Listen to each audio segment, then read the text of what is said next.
kita akan mula jatuh.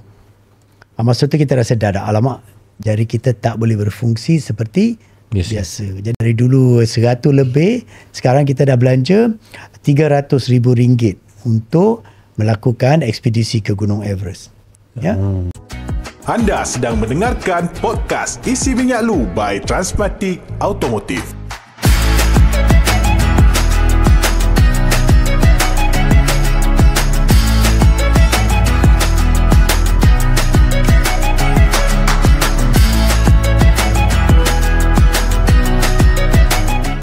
Assalamualaikum, selamat kembali dalam Isi Minyak Dulu, sebuah podcast daripada Transmatic Automotive.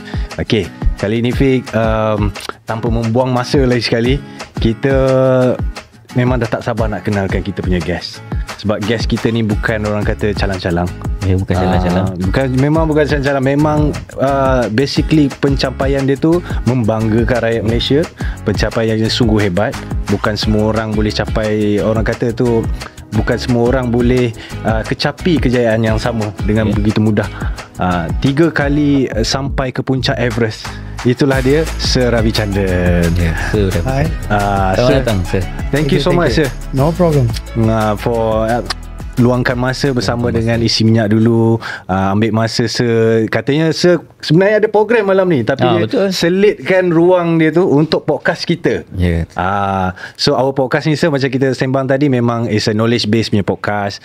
So kita pun ada trademark word which is isi minyak dulu supaya tak terhenti di tepi jalan, isi ilmu dulu supaya tak terkandas dalam kehidupan. Itulah some sort of it lah, Sir. Jadi hari ni kita nak tanya banyak sangat pada Sir, lagi-lagi mengenai orang kata tu dunia hiking, dunia panjat gunung, dunia ekstrim, yang memerlukan kekuatan mental yang sangat baik, yang fizikal pun sama. Dengan apa orang kata tu pengalaman Sir, harapnya ramai yang kat sini akan dapat benefit tu lah. Okay. Sir, kalau Sir boleh orang kata tu introduction kan Sir punya career sebagai climbers, bermula macam mana? Well, dari segi latar belakang bermula sebagai seorang pemain bola atau ahli sukan. Masih lagi di zaman persekolahan dulu, kita dah start dengan kita punya kerjaya sebagai ahli sukan, sudah dibentuk oleh cikgu-cikgu sekolah. Lepas tu pula bila mula main bola untuk pasukan Negeri Sembilan, pasukan negeri, dah mula pula di bawah jurulatih-jurulatih yang penuh dengan disiplin, penuh dengan apa kata orang inspirasi untuk membawa kejayaan. So benda-benda ni lah yang banyak membantu kita menjadi seorang ahli sukan yang kata orang boleh menghadapi cabaran dengan disiplin-disiplin yang sudah dibentuk sejak kecil lagi. Dan pada usia 30-an tu kita ada masalah dengan tidak ada ruang untuk bersaing lagi dah. Tidak ada ruang untuk bersaing sebab sudah masuk bola sepak sudah ditukar sebagai sukan berolimpik sudah. Maksudnya di bawah 23 tahun. Jadi yang sudah lepas melebihi 23 tahun ni mereka ada masalah. Tak ada tempat untuk bersaing, tak ada tempat untuk menggunakan ataupun membuat persiapan untuk bersaing dengan orang-orang yang seumur dengan kita lah. So dah terpaksa tukar bidang sukan kita. So di sanalah kita bergerak daripada pasukan ataupun daripada permainan bersukan, kita mula bergerak sebagai untuk menjalankan aktiviti ataupun mengambil cabaran bersolo pula. Sebab masa dulu tidak ada ramai peminat untuk mendaki gunung. Ramai yang masih lagi tidak ada ilmu ataupun tidak ada pengetahuan tentang sukan ni boleh ke? Ini sukan ke atau ini mencari masalah dalam hidup? So lama kelamaan kita tengok sekarang ni sudah menjadi satu passion pula. Passion maksud dia peratusan orang yang mengambil cabaran dalam baik daripada mendaki bukit ke ataupun ke gunung, termasuk gunung besar, sudah meningkat. So sudah menjadi satu budaya pula sekarang. Kalau tak hiking, kamu tak boleh tunjuk macho kamu. Siap dengan kaum wanita pun sama, lelaki pun sama. Jadi bergerak daripada sukan, kita dah jadikan budaya sukan ekstrim ni sebagai satu budaya sudah. Dan ramai pula orang sekarang ni pengikut. Kalau tengok Sabtu Ahad penuh. Semua hutan penuh. Dan mereka ni kecewa bila bulan 10, 11, 12 bila kita tutup gunung. Ramai yang bermasalah. Dah ada trauma dah sekarang ni. Jadi ada yang melanggar, ada yang masuk, ada yang menyondol. Macam-macam dia orang buat. Jadi sekarang ni bidang ni, sukan ni kita terpaksa buka 12 bulan. Salah satu statistik yang kita boleh tengok adalah Gunung Kinabalu lah. Booking sampai bulan 12. Daripada bulan 1 sampai bulan 12. Walaupun susah, walaupun ada yang siap meninggal, sukan tu sudah ada booking sepanjang tahun. Buka saja booking sudah pun. So menunjukkan penerimaan masyarakat dia untuk sukan ni. Daripada sukan yang bahaya menjadi sukan yang bercorak, semua orang boleh. Kebanyakan orang boleh. So saya daripada sinilah bermula ni 30 tahun lepas kan, kita bergerak secara solo. Sekarang sudah mula mengajar orang untuk menjalankan aktiviti ini sebagai aktiviti harian pula. Ya. So daripada seorang pendaki gunung, sekarang kita jadi seorang cikgu pula untuk mengajar orang mendaki gunung. Ya. So itulah dia perjalanan sebagai seorang pendaki gunung. Daripada bola sepak mencari satu pilihan lain ke pendaki gunung. Dia mungkin satu perubahan yang ada relate kot. Ada relate. Sebab dia masih lagi dalam dunia yang fizikal, memerlukan keperluan fizikal untuk bersukan kan. Disiplin yang tinggi. Mungkin ramai juga yang pandang perspektif mendaki gunung ni sekadar rekreasi. Tetapi macam saya kata, sekarang ni dia dah jadi sebuah sukan yang penuh passion.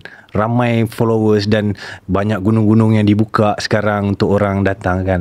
Jadi pengalaman saya sendirilah, sepanjang saya berkecimpung dalam sukan mendaki ni, apakah satu benda yang memang membuatkan sukan mendaki ni sangat unik dan perlu dicuba oleh semua orang?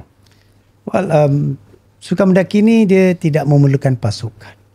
Dia boleh buat secara individu, solo, dia boleh buat secara berpasukan. Ya, jadi dia tidak ada peraturan mengatakan you perlu certain numbers. Number-number yang perlu ni mesti berdua, mesti berempat, tak ada ya. So yang ini terpulang pada cara kita menjalankan aktiviti tu. Boleh buat secara solo, secara kumpulan. Dan yang paling unik dia adalah you menjalankan ataupun melakukan aktiviti berlandaskan cabaran pada alam semula jadi. Ini bukan cabaran manusia dengan manusia. Ya, ini cabaran menggunakan faktor cuaca dan keadaan alam semula jadi. So kalau kita ni kata kita nak cabaran yang kecil, kita naiklah bukit kecil. Tapi kalau kita cabaran besar, kita naiklah gunung yang besar seperti Gunung Everest, Gunung K2. Kenapa? Sebab cabaran dia sangat ekstrim. So kita boleh ambil cabaran kecil, cabaran besar. So ini unik tentang sukan ni. Dan kebanyakan mereka akan bermula dengan cara yang kecil tu sampailah ke tahap paling ekstrim, iaitu Gunung Everest ataupun Gunung K2. Ya, jadi di sini tidak ada sebarang persaingan antara manusia. Dia persaingan bersama dengan alam semula jadi, dan juga you boleh merasa sukan ni boleh diceburi oleh semua. Ya, dia tidak ada perbezaan bangsa, agama, faktor usia, faktor gender, perempuan lelaki semua boleh. Ya, dia terbuka. Dan dia tidak memerlukan padang permainan. Padang kita di mana-mana ada bukit, itulah padang kita. Selagi dibenarkan oleh pihak berkuasa ataupun tuan punya tanah, dah kita boleh bersaing. Ya? Dan tidak perlu persiapan menggunakan berjuta-juta ringgit untuk siapkan padang permainan. Ya, jadi yang paling murah. Cuma bila kita mengambil cabaran yang sangat ekstrim ni, apa jadi adalah kita terpaksa membuat sedikit pelaburan untuk memantapkan peralatan kita, memantapkan jiwa kita, memantapkan fizikal kita. Itulah sedikit pengorbanan yang kita terpaksa lakukan. Faham. Afiq macam faham kan, memang kaki panjat gunung kan? Tak adalah kaki panjat gunung. Kan? Tapi adalah dulu pengalaman sikit-sikit. Jadi saya pun baru notice hari ni. Dulu bulan 10, bulan 11, bulan 12 tak dibenarkan. Kenapa bulan 10, 11, 12 ni tak dibenarkan panjat gunung? Sebab di Malaysia ni kita consider musim tengkujuh adalah musim yang agak sangat ekstrim. Perubahan cuaca kita secara mendadak dan kita tidak dapat sediakan kawasan padang permainan yang selesa atau kurang selamat. Kita tidak boleh. So disebabkan itu pihak berkuasa terutamanya Kementerian atau Jabatan Perhutanan so mengambil inisiatif untuk kurangkan masalah dengan menutup kebanyakan kawasan-kawasan rekreasi yang berisiko tinggi. Alright, ini untuk mengurangkan bukan saja mengurangkan masalah kepada Jabatan Perkhidmatan awam kan. Ini untuk mengurangkan kes-kes orang hilang, kes orang cedera, orang meninggal dunia. So lemas, untuk mengurangkan masalah ni kita tutup. Senang untuk pantau. Ya. Jadi Jabatan Perhutanan lebih arif tentang ni. Mungkin mereka ada sebab-sebab lain juga kenapa mereka tutup. Untuk memberi ruang untuk hutan tu kembali sembuh. Kembali hidup. Sebab bila saja kita masuk hutan, kita kena ingat akan ada kemusnahan.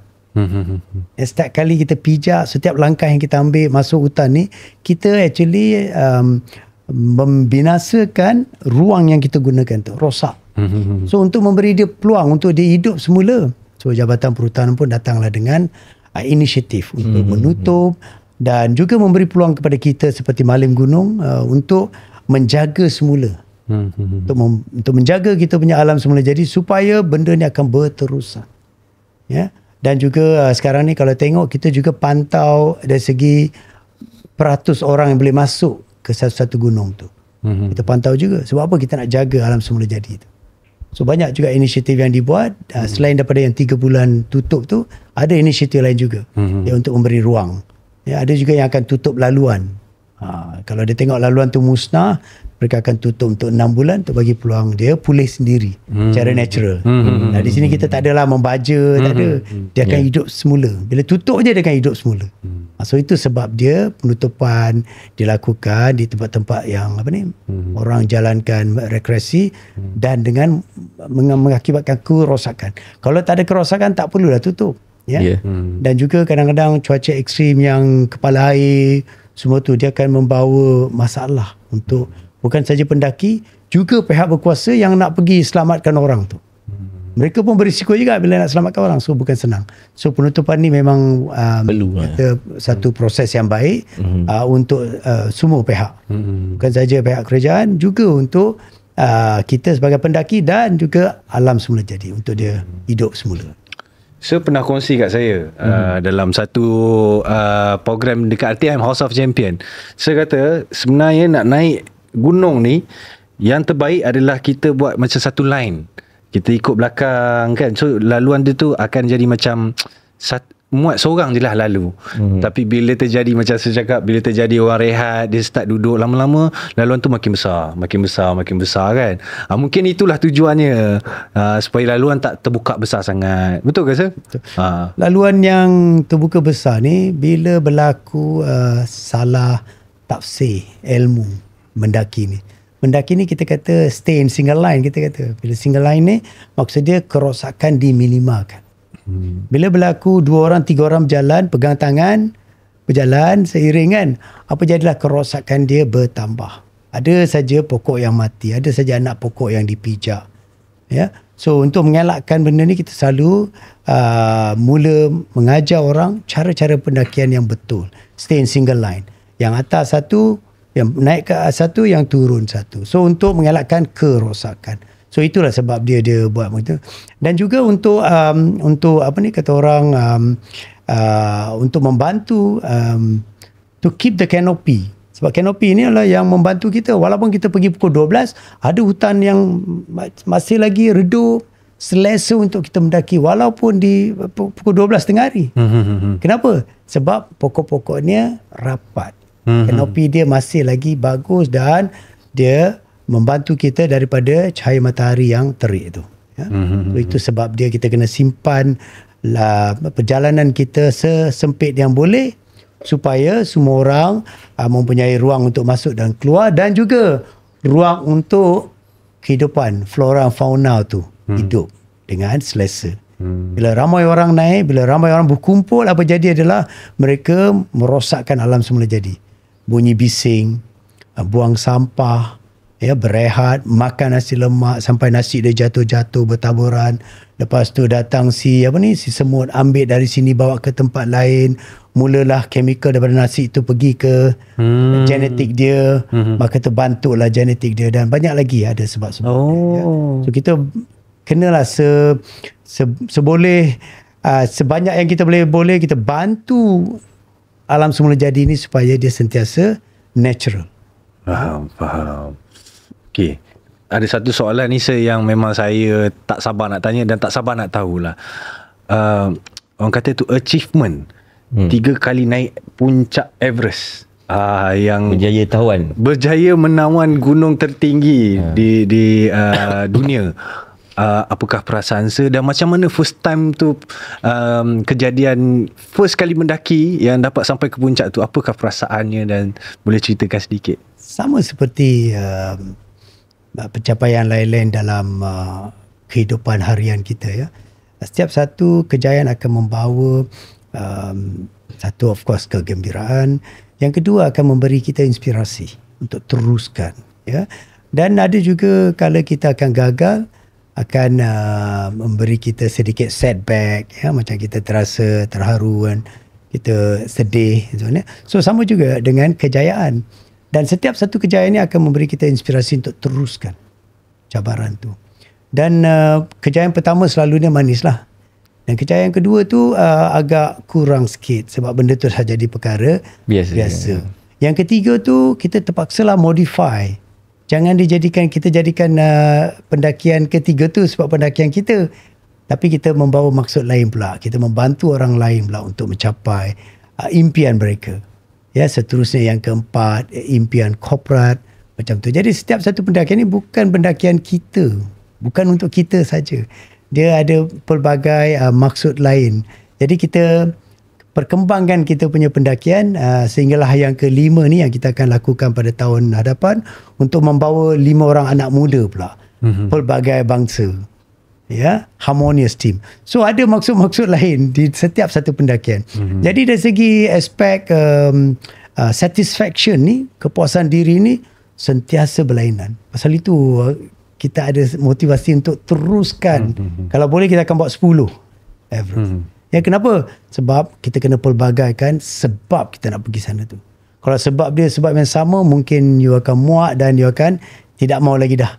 You akan terasa benda ni membebankan kita. Tapi disebabkan aspek kejayaan ni membantu kita menambah baikkan kita punya pencapaian ni, so kita percaya kita akan teruskan dengan kerjaya kita sebagai seorang pendaki.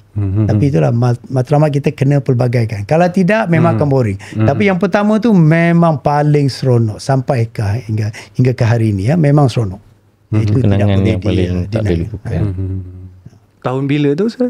2006, lepas tu 2007, 2022, ya, dan 2023. Dan setiap tahun ni kalau tengok, kita ada lain-lain laluan, lain-lain sebab dan objektif. Ya, jadi yang kelima ni pun akan berobjektif yang berbeza. Walaupun laluan yang sama, tapi objektifnya berbeza. Faham. So itu yang kita kena pelbagaikan supaya passion tu masih lagi ada pada kita. Kalau tidak, kebanyakan mereka kalau buat perkara yang sama, mereka akan bosan dan cuba tidak akan dapat motivasi yang sama. Faham. Saya tertarik pada yang first time saya mendaki Gunung Everest tu. Saya difahamkan saya terkena frostbite. Kan, itu bagi saya satu benda yang saya pun tak dapat bayangkan. So boleh tak saya kongsikan pengalaman tu? Frostbite ni adalah satu yang sebelum ni banyak berlaku pada pendaki sebab kita kekurangan pengetahuan, kita kurang pengalaman dan kita juga kurang peralatan yang sesuai. Ya, jadi kebanyakan kita akan meletakkan diri kita untuk menghadapi cabaran ini. Dan kebetulan bila kita berada di 8,000 meter, 8,500 meter, oksigen kita akan berkurangan.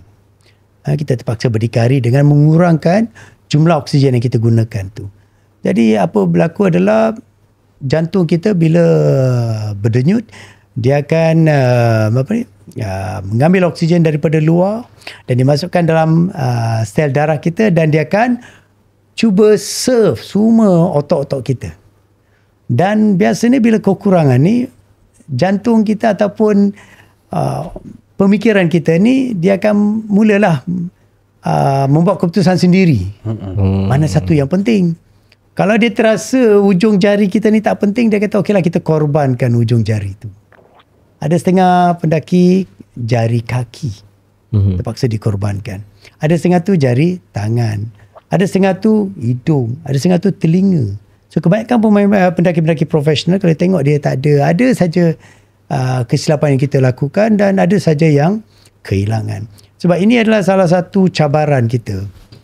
Di mana keputusan kita buat. Nak teruskan ke atau nak patah balik. Kebanyakan kita bila mendaki gunung ni kita akan letak ego kita di depan. Ego kita kata naik mana boleh give up, semangat kan. So kita akan tekan. Tapi ada juga masa yang badan kita ni tidak dapat berfungsi pada tahap optimum dan dia terpaksa melakukan kata orang sacrifices yang sendiri secara natural dan paling ujung sekali lah biasa akan dikorbankan. Ya, so kebetulan dia akan ada yang 1 indeks, ada yang 2 indeks, ada yang 1.5 indeks dan benda-benda berlaku dan bila balik tu baru kita sedar ya, kita tidak boleh lagi pegang tali keselamatan yang kita sudah pasang tu kan. Jadi kita akan mula jatuh. Masa tu kita rasa dah alamak, jari kita tak boleh berfungsi seperti biasa. Jadi kita akan cuba turun secepat mungkin. Lepas itu pergi ke hospital. Of course hospital akan beritahu kita yang ni tidak boleh diselamatkan lagi. Jadi kita berehatlah 3 bulan atau 4 bulan untuk jari kita yang baik dengan yang tak baik itu untuk berpisah. Dia akan mula berpisah lah. Ya, tisu kita yang baik dengan tak baik akan berpisah dan selepas 3 bulan tu you bolehlah patahkan tulang tu. Ya, dan asingkan dia. So just patahkan sajalah. Ya, sesuatu yang of course yang nombor 1 tu memang susah lah kita nak patahkan. Tapi selepas tu semua senang nak patahkan. Masa-masa kejadian tu berlaku kita tak sedar benda tak tu sedar, sedang berlaku. dia cuma akan pucat. Ada proses dia mula-mula dia akan enam kita panggil apa? Kaku Kebas. Kebas. Lepas bila dah kebas kita akan cuba jalankan darah tu juga di kawasan tu dan kita harap benda tu boleh pulih lah. Tapi mungkin sebab terlalu ekstrim, terlalu acute kita panggil. Dan bila kita balik tu kita dah terasa tak boleh gunakan jari kita dengan lebih efisien dan dah sampai ke bawah base camp barulah kita akan buka dan tengok glove kita dan kita boleh nampak sedikit jari-jari kita yang sudah mula pucat. Dan kita akan teruskan juga dengan bantuan oksigen yang kita dapat dan lepas tu balik ke Malaysia. Kebetulan saya direhatkan di Bangkok selama seminggu untuk gunakan hyperbaric chamber dan pada masa tu kita dah boleh tengoklah setakat mana yang dia boleh pulih secara natural ya. Dan kita tunggulah bagi masa dalam 3 bulan 4 bulan dan bila dah nampak tisu yang baik tu dah mula tutup ya dan tisu yang tak baik tu dah mula gangrene kita just patahkan saja tulang yang sambung tu. Jadi kalau pergelangan kita yang terkena senanglah kita boleh cabut. Tapi kalau bukan pergelangan di tengah-tengah tu yang selalu kita kena patahkan. Kita patahkan sendiri. So memang susah tapi setengah tu you boleh pergi operate tapi kalau you nak pergi operate, you nak pergi amputate you nak buat pembedahan dia akan saya percaya dia akan potong jari tu lagi pendek lagi supaya dia boleh tarik tisu-tisu tu ke atas dan tu. Ada juga pendaki yang buat plastic surgery untuk sambung balik kan, untuk ambil tisu dari tempat lain dan sambung. Ada juga negara-negara yang khas dalam perubatan tapi kita tidaklah, kita jenis yang nak mendaki lagi kan, jadi tak adalah gunakan jari palsu semua tu So sekarang ni kita punya pendakian dah susah sebab tanpa jari sempurna so agak susah tapi lebih mencabar lah So itulah dia insiden ataupun kejadian frostbite pada kita Faham. Gila, mungkin juga para pendengar yang tengah mendengar sekarang dekat podcast kita ni nak tahu juga macam mana perjalanan untuk sampai ke puncak Gunung Everest. Adakah ada helikopter terus pergi ke kaki gunung ke? Macam mana yang dah lalui? Ya, 4 perjalanan kita ke Everest. Ya. So perjalanan ni kita perlu memberi cukup masa. Ya. Mula-mula kita akan buat of course latihan selama setahun, 2 tahun atau 3 tahun ya, untuk persiapan fizikal, teknikal dan juga persiapan mental kita untuk menghadapi cabaran. Selepas tu 2 bulan kita berada di lapangan sampai ke base camp. Dia mengambil masa dalam 12 hari ya, ataupun 10 hari untuk sampai ke base camp. Kita berehat 2-3 hari dan selepas hari yang ke-12, hari yang ke-13 tu kita mula melakukan acclimatization track, kita punya acclimatization walk ya, dan base camp pun sudah ready, sudah bersiap sedia. Camp 1 pun sudah ready. Kita akan melakukan perjalanan ke camp 1 dan balik ke base camp ya. Sehinggalah ke camp 2 dan ada yang sampai ke camp 3. So yang ni perjalanan akan ambil masa dalam at least sebulan. Pergi balik 2. Kita kadang sometimes kita buat 2 rotation, 2 kali pusing, atau ada yang buat 3 kali pusingan. Kalau cuaca masih tak baik lagi, dan mereka akan lakukan pendakian ke tempat-tempat gunung-gunung yang kecil di sekeliling base camp. Macam Island Peak ataupun Lobuche Peak. Ya, supaya mereka punya tahap kesihatan mereka maintain untuk hari nak pergi ke summit push tu. Biasanya berlaku pada bulan Mei, antara 7 hari bulan Mei sehinggalah ke 20 ataupun 29 atau hujung bulan Mei. Itu menunggu cuaca baik untuk kita buat summit attack. So semua ni dalam 2 bulan. So permit kita selalunya negara Nepal akan sediakan kita permit untuk 60 hari atau 75 hari. Dan kita boleh gunakanlah waktu ni untuk mendaki. Tapi perjalanan dia dari base camp ke camp 1 mengambil masa 1 hari. Ada juga yang kita akan, kalau fizikal kita bagus, kita akan terus ke camp 2. Ya. Kita boleh lakukan dalam masa 1 hari. Dari camp 2 ke camp 3 sehari. Daripada camp 3 ke camp 4 sehari. Dan malam tu juga kita akan lakukan summit push. Dan selepas tu bila summit push ke hari yang keempat tu, kita akan patah balik ke camp 4 tidur. Hari yang kelima tu kita terus turun ke camp 2 dan hari yang ke-6 kita dah keluar. Dan hari yang ke-7 kita dah mula fikir bila nak balik rumah. So itulah perjalanan dalam masa 2 bulan tu. Kalau dari segi rutin pemakanan, apa yang selalu dimakan kat? Kita sekarang ni lain. Dulu lain. Dulu masa 20 tahun lepas memang kita makan kurang ni, lebih kepada nasi, lebih kepada local Nepali food semua tu ya. Sekarang sudah berbeza sekarang. Sekarang kita ada western food, kita ada tukang masak sendiri. Daripada belanja $20,000 dulu ya, sekarang kita dah belanja $66,000 dah. Ya, dari dulu 100 lebih, sekarang kita dah belanja RM300,000 untuk melakukan ekspedisi ke Gunung Everest. Ya. So dan makanannya ada chef sendiri menunggu kita. Pagi kita kejut saja dia akan tunggu kita. Nak makan apa, cik? Ya, macam di sini kata orang butler lah kat rumah kan. So dah macam tu. So kita akan tunggu, tanya dia apa yang nak makan. So kalau you all nak ikut saya nanti, cakaplah. Kita akan sediakan tukang masak khas untuk you. 300,000. Cuma belum lagi nasi lemak lah. Mana tahu satu masa nanti kita akan bawa tukang masak yang boleh masak nasi lemak. So kebanyakan western food semua sudah ada. Ya, kita sudah ya, termasuk biryani semua tu. So it's kita dah bawa apa saja yang you ada di sekeliling di rumah kamu, kita dah bawa ke sana. You nak kafe ada. Cuma tak ada Starbucks lah. Ada kafe. Kita sediakannya. Apa nama tu? Lil Kafe? Yang jenama Ili ke?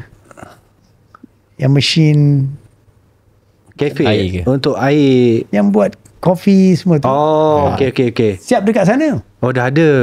Okay. Pakai solar untuk charge dan you dah ada dah. So dah ada kafe-kafe di base camp sekarang. So apa saja you nak sudah ada. Bakery ada. Ya, dan ada syarikat-syarikat tertentu yang akan sediakan cinema, teater. Dalam sejuk tu ada orang nak tengok movie pun ada. Ada. Ya, dan siap heater sistem untuk kita. So kehidupan kita dah jadi selesa di base camp. Tak macam dulu lah. Tak macam dulu. Ya, cabaran dia sudah dikurangkan di base camp. Tapi di atas masih sama lagi lah. Cuma di base camp tu sudah dikurang. Salah satu aspek psikologi kita adalah kita nak bagi you as comfortable as possible. Bila you selesa, performance you lebih baik. Ya. Itu saja. Ada setengah tu di antara mereka yang pergi ke base camp, tak sampai seminggu 2 minggu dia dah mula fikir pasal nak balik sebab dia sayang pada keluarga dia lah. Rindu pada ahli keluarga dia semua. Yalah, sebab kemudahan tu tak berapa selesa. Tapi you bila bagi keselesaan, dia boleh pakai wifi, dia boleh call, dia boleh buat live video, dia boleh buat content. Dia selesa macam dekat rumah. Dia boleh dapat TikTok.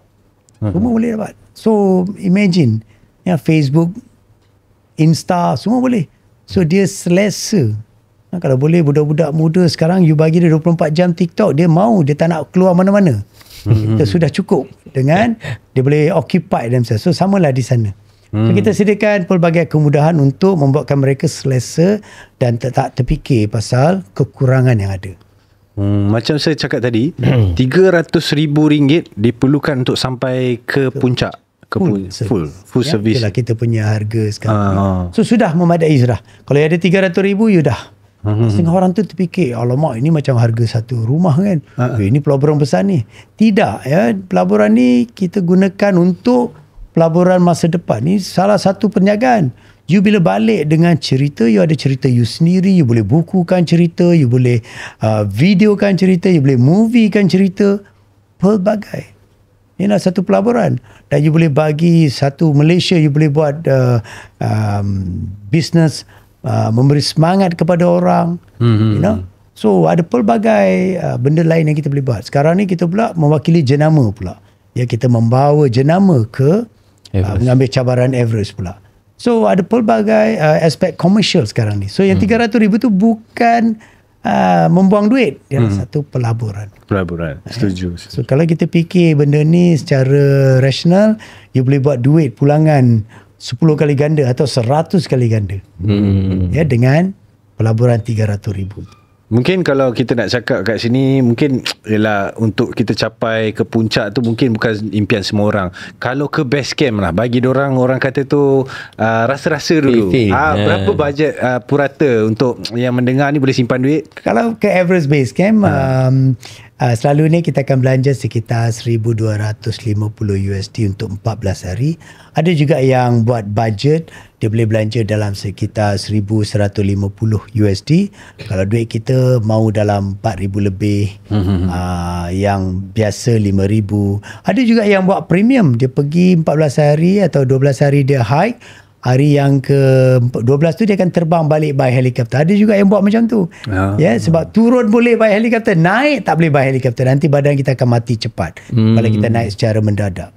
Ya, malam ni itulah program kita ya, berkenaan dengan high altitude. Kita akan cerita teknik-teknik yang kita akan gunakan untuk selamatkan diri kita daripada mencapai altitude tinggi ni dengan cepat yang boleh membawa kata orang bahaya kepada kita ya. So jadi selagi you mendaki secara perlahan sampai ke base camp, dan you boleh balik dengan helikopter. Daripada 3 hari you penat-penat nak jalan balik tu, you just naik helikopter dan balik ke Kathmandu, dah boleh sampai ke kafe dah. So pelbagai services disediakan untuk memberi untuk membantu orang mencapai impian mereka sampai ke base camp, Everest Base Camp saja. Ya, 12 hari trek, 2 hari di bandar, 14 hari, dan harga sekitar $1,250 ataupun dalam RM5,000. So jadi memang tiada option untuk pergi naik heli dan balik naik heli, tak ada. Ada juga ya, kadang-kadang kita bawa macam program kita 2022 atau 2023, kita akan bawa pemberita. Tapi mereka punya peranan lain. Mereka datang sana untuk buat recording 3 jam. Selepas tu mereka dah mula pening-pening sikit, dah kurang oksigen dalam badan mereka. Kita akan cepat-cepat hantar mereka by heli. So, mereka sekadar datang sana untuk buat interview, makan minum dengan kita, dan mereka akan balik. So benda ni boleh buat, naik pun boleh, turun pun by heli. Cuma badan kita tak biasa, tak boleh duduk sana lama. Faham. Jadi kalau kita mendaki tu mungkin perlahan badan akan biasa. Faham. Akan biasakan dengan altitude. So itulah nama dia acclimatization, satu proses yang perlu dibuat oleh semua pendaki sekiranya dia nak duduk sana untuk jangka masa yang lama. Kalau dia duduk sana untuk 3 jam tu, tak perlulah terbang, turun. So itu apa proses acclimatization untuk kita biasakan dengan cuaca tu? Tidak, dia untuk menyediakan badan kita ni untuk menerima kekurangan oksigen yang kita akan terpaksa hadapi di paras yang lebih tinggi daripada kedudukan kita sekarang. Jadi biasanya berlaku pada tahap 2400 meter, 2450 meter ke atas. Jadi di sini cuma di Kinabalu sajalah. Selalu kita akan terpaksa menghadapi AMS ni.